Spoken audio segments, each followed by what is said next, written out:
আসসালামু আলাইকুম ভিউয়ার্স, আবার একটি নতুন ভিডিও নিয়ে আপনাদের সামনে চলে আসলাম। ব্র্যাক এনজিওতে কিভাবে চাকরির আবেদন ফর্ম পূরণ করবেন এবং আবেদন ফর্ম কিভাবে সাবমিট করবেন, আজকে এই ভিডিওতে সম্পূর্ণ সবকিছু তুলে ধরবো আপনাদের সামনে। তো বন্ধুরা, চলেন শুরু করা যাক। তো ফার্স্টে আমরা যে কোনো একটি ব্রাউজার ওপেন করে নিব। ব্রাউজারে আসার পর আমরা এখানে সার্চ করব career.bracc লিখে সার্চ করব। সার্চ করার সঙ্গে সঙ্গে কিন্তু দেখতে পাচ্ছেন এখানে প্রথম যে ইন্টারফেস ব্র্যাক ক্যারিয়ারের যে সাইটটা দেখতে পাচ্ছেন, এখানে ক্লিক করে দেব। ক্লিক করার সঙ্গে সঙ্গে দেখতে পাচ্ছেন ব্র্যাকের যে মেন ওয়েবসাইটটি আছে সেই ওয়েবসাইটে কিন্তু চলে আসছে। তারপর এখানে দেখতে পাচ্ছেন সার্চ জব, এই যে অপশনটি সার্চ জব, এখানে ক্লিক করে দেব। একটু ওয়েট করব, একটু নিচে চলে আসব।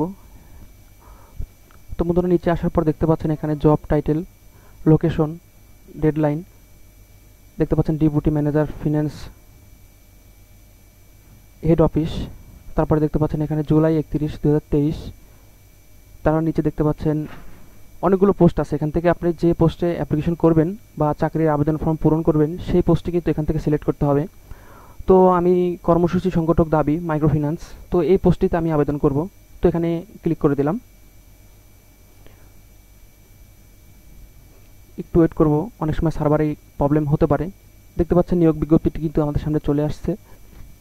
একটু নিচে চলে আসব। নিচে আসার পর দেখতে পাচ্ছেন এখানে অ্যাপ্লাই নাও, এখানে ক্লিক করার সঙ্গে সঙ্গে কিন্তু আমাদেরকে এরকম একটি ইন্টারফেস নিয়ে আসছে। দেখতে পাচ্ছেন log in to your account. আপনারা যদি পূর্বে আবেদন করে থাকেন ব্র্যাকে, তাহলে কিন্তু আপনাদেরকে নতুন করে আবেদন করার প্রয়োজন নেই। আগেকার যে অ্যাপ্লিকেশন আইডি অথবা ফোন নাম্বার অথবা জিমেল আইডি, সেটা দিয়ে কিন্তু আপনি সেই অ্যাকাউন্টটি দিয়ে নতুন করে চাকরির আবেদন ফর্ম পূরণ করতে পারবেন। তো এখানে যেহেতু আমার অ্যাকাউন্ট নেই, আমি নতুন করে অ্যাকাউন্ট এখানে ক্রিয়েট করব।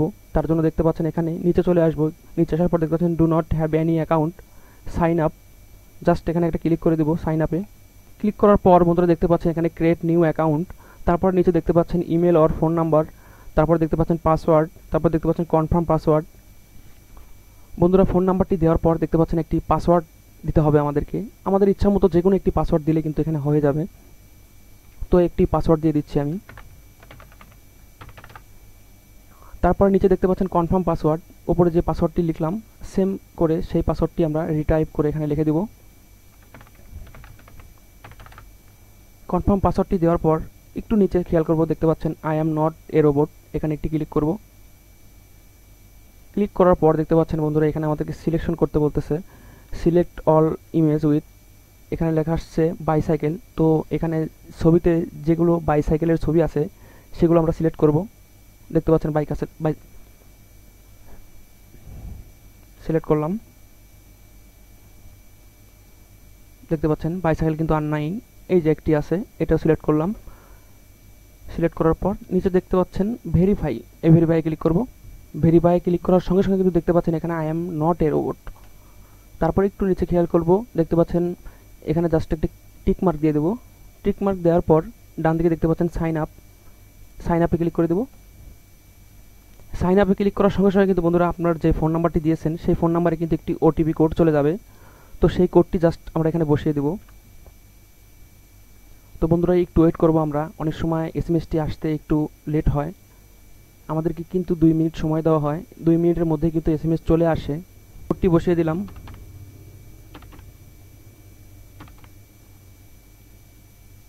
ওটিপি বসানোর পর অ্যাক্টিভেট, দেখতে পাচ্ছেন অ্যাক্টিভেটে ক্লিক করব।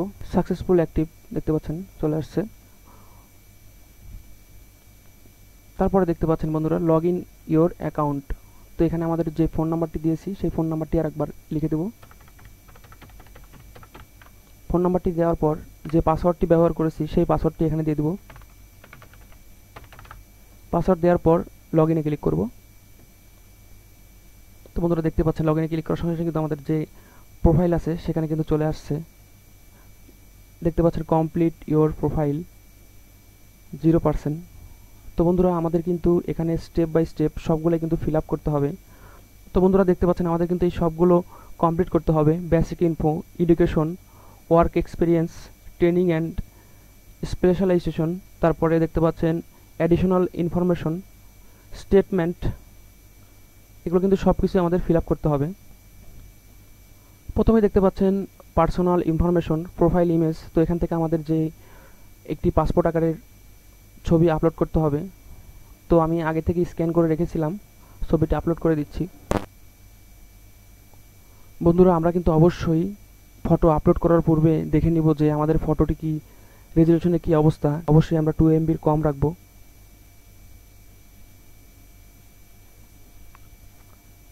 দেখতে পাচ্ছেন ছবি কিন্তু আপলোড হয়ে গেছে। ছবি আপলোড করার পর একটু নিচে আসবো।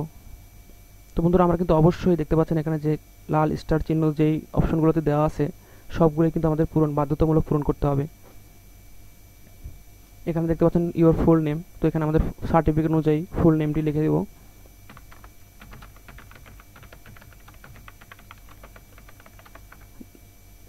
তারপরে দেখতে পাচ্ছেন এখানে ডান দিকে ডেট অফ বার্থ, তো এখানে আমাদের জন্ম তারিখটি লিখে দেব।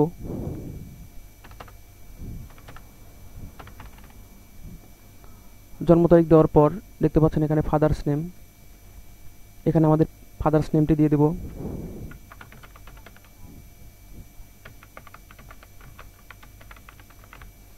ফাদার্স নেম দেওয়ার পর এখানে দেখতে পাচ্ছেন ডান দিকে মাদার্স নেম, এখানে মাদার্স নেমটি দিয়ে দেব।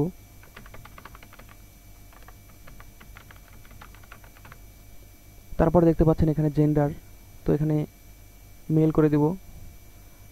এখানে কান্ট্রি অফ বার্থ, এখানে বাংলাদেশ দিয়ে দেব। বন্ধুরা, এখানে সিলেক্ট করে আমাদের কিন্তু এখানে লিখতে হবে, না লিখলে কিন্তু এটা আসবে না, অনেক সময় প্রবলেম হয়। তো আমরা লিখে দেব বাংলাদেশ। লেখার পর একটু ওয়েট করবো, দেখতে পাচ্ছেন এখানে নিচে চলে আসছে, তো এখানে ক্লিক করে দেব। তারপর একটু নিচে আসবো, ন্যাশনালিটি, তো এখানে আমরা সেমভাবে বাংলাদেশ লিখে দেব। ন্যাশনালিটি বাংলাদেশি লিখে দিলাম, একটু ওয়েট করব, দেখতে পাচ্ছেন চলে আসছে বাংলাদেশি। তারপর দেখতে পাচ্ছেন ন্যাশনালিটি টাইপ, এখানে বাই বার্থ করে দিলাম। তারপরে ব্লাড গ্রুপটি দিয়ে দিলাম। তারপর দেখতে পাচ্ছেন এনআইডি নাম্বার, তো এখানে আমাদের ভোটার আইডি কার্ডের যে নাম্বারটি আছে সেটি দিয়ে দিব। তারপর দেখতে পাচ্ছেন পাসপোর্ট নাম্বার, তো এটা বাধ্যতামূলক নয়, যদি আপনার পাসপোর্ট নাম্বার থেকে থাকে তাহলে এটি দিতে পারবেন, সমস্যা নাই। কন্ট্যাক্ট নাম্বার, তো এখানে কন্ট্যাক্ট নাম্বারটি কিন্তু অটোমেটিকলি বসে আছে দেখতে পাচ্ছেন, তো এখানে আর দিতে হবে না। একটু নিচে চলে আসবো, দেখতে পাচ্ছেন ইমেল আইডি, তো এখানে আমাদের ইমেল কিন্তু অবশ্যই দিতে হবে, তো ইমেল আইডিটি দিয়ে দিলাম। ইমেল আইডি দেওয়ার পর এখানে দেখতে পাচ্ছেন আর একটি ফোন নাম্বার তারা চাচ্ছে, যে কোনো একটি ফোন নাম্বার এটা দিতে পারেন, তাতে কোনো সমস্যা নেই।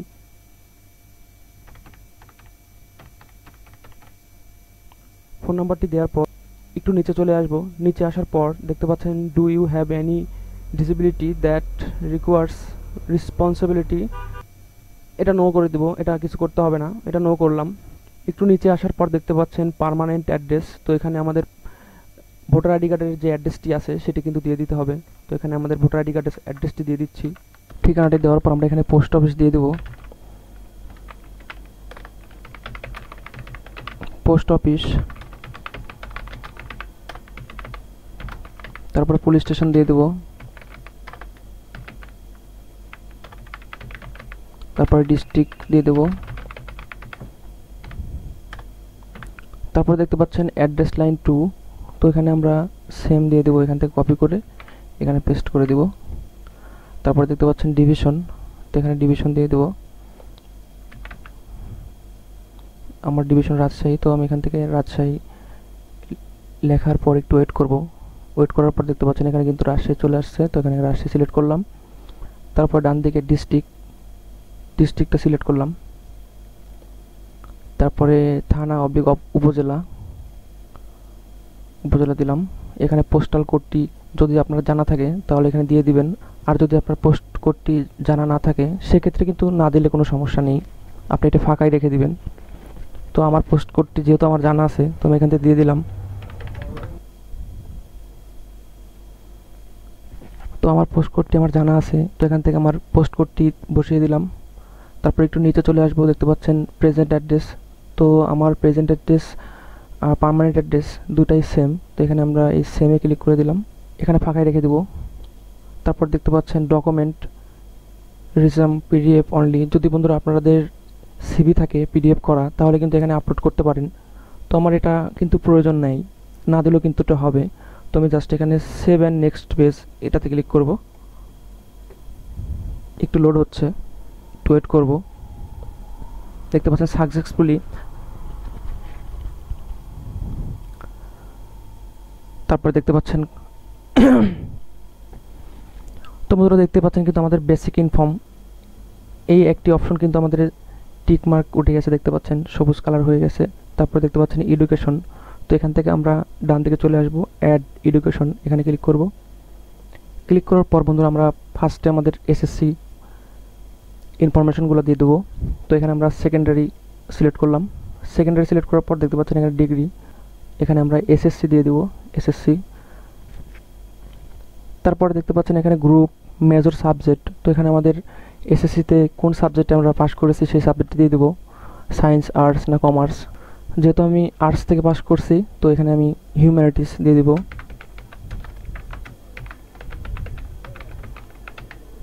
হিউম্যানিটিস লিখব।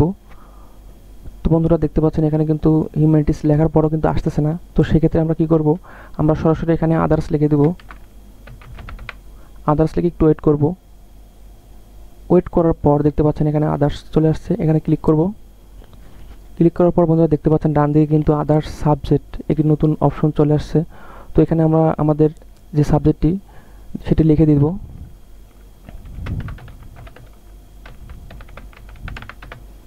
লেখার পর এখানে ডিভিশন, ক্লাস, অবলিক গ্রেড, তো এখানে আমাদের জিপিএটি দিয়ে দেবো। গ্রেড গ্রেড সিলেক্ট করব, জিপিএ, তো আমার জিপিএটি দিয়ে দিলাম। জিপিএ দেওয়ার পর দেখতে পাচ্ছেন জিপিএ স্কেল, তো আউট অফ 5 এখানে 5 দিয়ে দিলাম। পাসিং ইয়ার দিয়ে দেবো আমরা,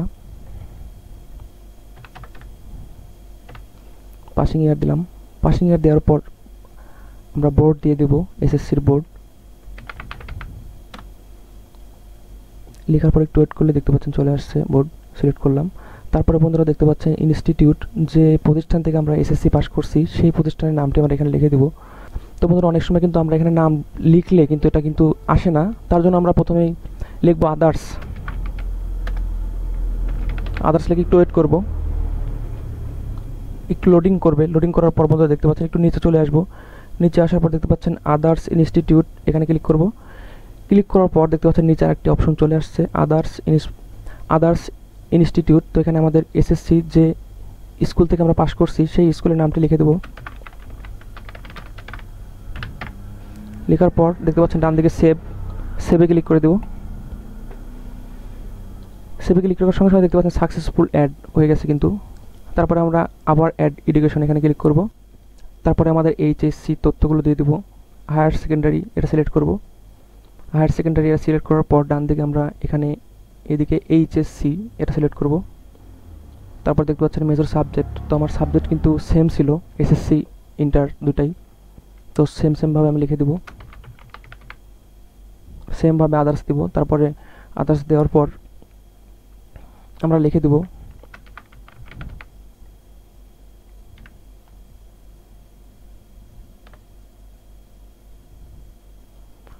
আদার্স দেওয়ার পর এখানে আমরা সাবজেক্ট লিখে দেব। তারপর দেখতে পাচ্ছেন ডিভিশন, তো এখানে আমরা গ্রেড, তারপর সিজিপিএ, তো এখানে আমাদের সিজিপিএটি দিয়ে দেবো। দেওয়ার পর দেখতে পাচ্ছেন GPA scale out of 5, passing ইয়ার দিয়ে দেবো। পাসিং ইয়ার দিয়ে দিলাম। তারপর দেখতে পাচ্ছেন বোর্ড, এখানে আমার বোর্ডটি দিয়ে দেবো। বোর্ড দিয়ে দিলাম। তারপর দেখতে পাচ্ছেন ইনস্টিটিউট, তো বন্ধুরা আমাদের কিন্তু সেম করতে হবে ইনস্টিটিউট, যেহেতু এখানে আসে না তো আমরা আদার্স লিখব।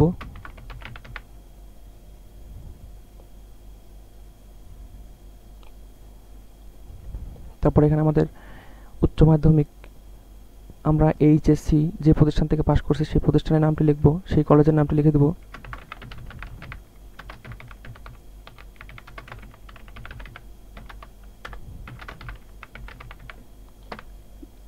লেখার পর দেখতে পাচ্ছেন এখানে সেভে ক্লিক করব। তারপর বন্ধুরা আবার আমরা সেম অ্যাড এডুকেশন এখানে ক্লিক করব। ক্লিক করার পর আমরা আমাদের ব্যাচেলার আর অনার্সের ইনফরমেশনগুলো দিয়ে দেবো। তো এখানে অনার্স সিলেক্ট করলাম। অনার্স সিলেক্ট করার পর দেখতে পাচ্ছেন ডিগ্রি, তো এখানে আমার যেহেতু বিএ ছিল তো আমি বিএ সিলেক্ট করব। বিএ সিলেক্ট করার পর দেখতে পাচ্ছেন মেজর সাবজেক্ট, তো এখানে আমরা আবার সেমভাবে আদার্স লিখব। আদার্স লেখার পর এটা সিলেক্ট করব। তারপর দেখতে পাচ্ছেন আদার্স সাবজেক্ট, তো এখানে আমাদের সাবজেক্ট লিখে দেব। সাবজেক্ট লেখার পর দেখতে পাচ্ছেন গ্রেড, তো এখানে গ্রেড দিব। গ্রেড দেওয়ার পর দেখতে পাচ্ছেন সিজিপিএ, তো সিজিপিএটা লিখে দেব। দেওয়ার পর দেখতে পাচ্ছেন সিজিপিএ স্কেল। তো বন্ধুরা আমাদের অনার্স কিন্তু আউট অফ 4 এর মধ্যে হয়, তাই আমরা এখানে 4 দেব। 4 দেওয়ার পর দেখতে পাচ্ছেন পাসিং ইয়ার, তো এখানে পাসিং ইয়ারটি সিলেক্ট করব।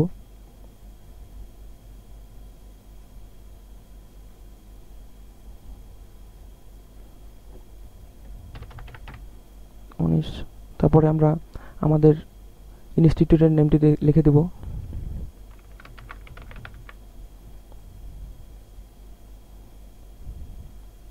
একটু ওয়েট করব, অনেক সময় কিন্তু সার্ভার প্রবলেম থাকলে আমাদের একটু ওয়েট করতে হবে। দেখতে পাচ্ছেন এখানে লোডিং, একটু ওয়েট করব। চলে আসছে আদার্স ইনস্টিটিউট, এখানে ক্লিক করলাম। তারপর এখানে ইনস্টিটিউটের নেমটি লিখে দিব। লেখার পর দেখতে পাচ্ছেন সেভে ক্লিক করে দিব। তো বন্ধুরা সেভে ক্লিক করার পর দেখতে পাচ্ছেন আমাদের কিন্তু এডুকেশন কোয়ালিফিকেশনের সব কিছু কিন্তু অ্যাড হয়ে গেছে। দেখতে পাচ্ছেন এসএসসি, এইচএসসি, অনার্স সবগুলো কিন্তু অ্যাড হয়ে গেছে। তারপরে দেখতে পাচ্ছেন নিচে প্রফেশনাল সার্টিফিকেট, তো এটা যদি আপনার থেকে থাকে সেক্ষেত্রে কিন্তু এখানে অ্যাড অপশনে ক্লিক করে সার্টিফিকেটটি এখানে কিন্তু আপলোড করে দিতে পারেন। তো আমার যেহেতু প্রফেশনাল সার্টিফিকেট নেই সেক্ষেত্রে আমি নেক্সট করে দিলাম। নেক্সট করার পর বন্ধুরা দেখতে পাচ্ছেন ওয়ার্ক এক্সপিরিয়েন্স, তো এখানে আমার তো কোনো এক্সপিরিয়েন্স নেই, সেক্ষেত্রে আমি কোনো এক্সপিরিয়েন্স অ্যাড করব না, আমি শুধু নেক্সট করে যাব। তারপর দেখতে পাচ্ছেন ট্রেনিং, তো আমার তো কোনো ট্রেনিং নেই, সেক্ষেত্রে আমি এখানে ফাঁকাই রাখবো। তারপর নিচে দেখতে পাচ্ছেন স্কিল, তো এটা আমরা কিছুই করব না, জাস্ট আপডেট অ্যান্ড নেক্সট এটাতে ক্লিক করব। ক্লিক করার পর অ্যাডিশনাল ইনফরমেশন, তো বন্ধুরা এটা কিন্তু না দিলেও কোনো সমস্যা নেই, সেক্ষেত্রে আমি স্কিপ করে গেলাম। সেভ অ্যান্ড সাবমিটে ক্লিক করলাম। তো বন্ধুরা সাবমিটে ক্লিক করার পর দেখতে পাচ্ছেন এখানে কিন্তু অনেক অপশন এখানে আমাদের ব্র্যাকের ওয়েবসাইট থেকে আমাদেরকে দিয়ে দিয়েছে শর্ত। তো এখানে আমরা অনেকে যারা ইংরেজি না বুঝি সেক্ষেত্রে আমরা এখানে বাংলা এখানে সিলেক্ট করব। বাংলা সিলেক্ট করার পর দেখতে পাচ্ছেন বিবৃতি এবং প্রকাশ, তো আপনারা চাইলে এটাই সম্পূর্ণভাবে পড়ে তারপরে কিন্তু এটা সিলেক্ট করতে পারেন। যেহেতু আমি পড়ে নিয়েছি সেক্ষেত্রে আমার পড়ার দরকার নেই, আমি শুধু সিলেক্ট করে দিব। এখানে শুধু না করে দেব সবগুলো। তারপরে দেখতে পাচ্ছেন সম্মতি জ্ঞাপন, এটাতে টিক মার্ক দিয়ে দেবো, সবগুলোতে টিক মার্ক দিয়ে দেবো। দেওয়ার পর দেখতে পাচ্ছেন ই স্বাক্ষর, আমার নাম, জন্ম তারিখ, ইমেল অ্যাড্রেস এবং মোবাইল নাম্বারটা কিন্তু এখানে শো করতেছে, তো আমরা একবার দেখে নেব। তারপর একটু নিচে দেখব, নিচে দেখতে পাচ্ছেন বিশেষ দ্রষ্টব্য, এখানে ব্যবহৃত ই স্বাক্ষরটি আপনার হাতে লেখা স্বাক্ষরের সমতুল্য বলে গণ্য হবে এবং ইহা কোনো প্রযোজ্য আইনের অধীনে অনুমতি দেওয়ার ইলেকট্রনিক স্বাক্ষর হিসাবে গ্রহণ করা হবে। তো এখানে আমি রাজি ক্লিক করে দিলাম একটা। তারপর দেখতে পাচ্ছেন সেভ অ্যান্ড সাবমিট, এখানে ক্লিক করব। তো বন্ধুরা ক্লিক করার সঙ্গে সঙ্গে কিন্তু দেখতে পাচ্ছেন একটু লোড হবে, আমাদের একটু লোড নিচ্ছে। তো এই মুহূর্তে সার্ভারে একটু প্রবলেম দেখাচ্ছে, network error, please check your internet connection, try again. তো সার্ভারে একটু প্রবলেম দেখাচ্ছে, তো আমি আরেকবার দেখে নেব ফর্মটি ঠিক আছে কিনা। সব ঠিক থাকলে আমরা সরাসরি এখান থেকে অ্যাপ্লাইড জব, তো আমরা সরাসরি উপরে চলে যাব। দেখতে পাচ্ছেন এখানে প্রোফাইল, এখানে কিন্তু মাউস পয়েন্টে রাখার সাথে সাথে কিন্তু আমাদের যে লিঙ্কগুলো আছে সেগুলো কিন্তু শো করবে। তো এখান থেকে আমি অ্যাপ্লাইড জব এখানে ক্লিক করব। ক্লিক করার পর একটু ওয়েট করব। দেখতে পাচ্ছেন নো জব অ্যাপ্লাইড ইয়াট, মানে এ পর্যন্ত এই আইডি দিয়ে আমি একটিও অ্যাপ্লাই করি নাই, তো এখন আমি অ্যাপ্লিকেশন করব। একটু নিচে আসবো, দেখতে পাচ্ছেন অ্যাভেলেবল জব। তো বন্ধুরা আপনারা কিন্তু চাইলে এই একটি অ্যাকাউন্ট দিয়ে আপনারা কিন্তু সবগুলো পোস্টে আবেদন করতে পারবেন। কিভাবে আবেদন করবেন দেখেন, আপনাকে দেখা দিই। দেখতে পাচ্ছেন অ্যাপ্লাইড জব, জাস্ট এখানে অ্যাপ্লাইড জব ক্লিক করে দিবেন। Are you sure you want to apply, আপনি জাস্ট ইয়েস করে দিবেন। তো এরকম করে কিন্তু সবগুলোতে আপনি কিন্তু ইয়েস করে দিয়ে সবগুলোতে অ্যাপ্লাই করতে পারবেন এই একটি অ্যাকাউন্ট দিয়েই। তো বন্ধুরা এই ছিল ভিডিও, আশা করি আপনারা সবাই বুঝতে পেরেছেন। সুস্থ থাকবেন, ভালো থাকবেন, আসসালামু আলাইকুম।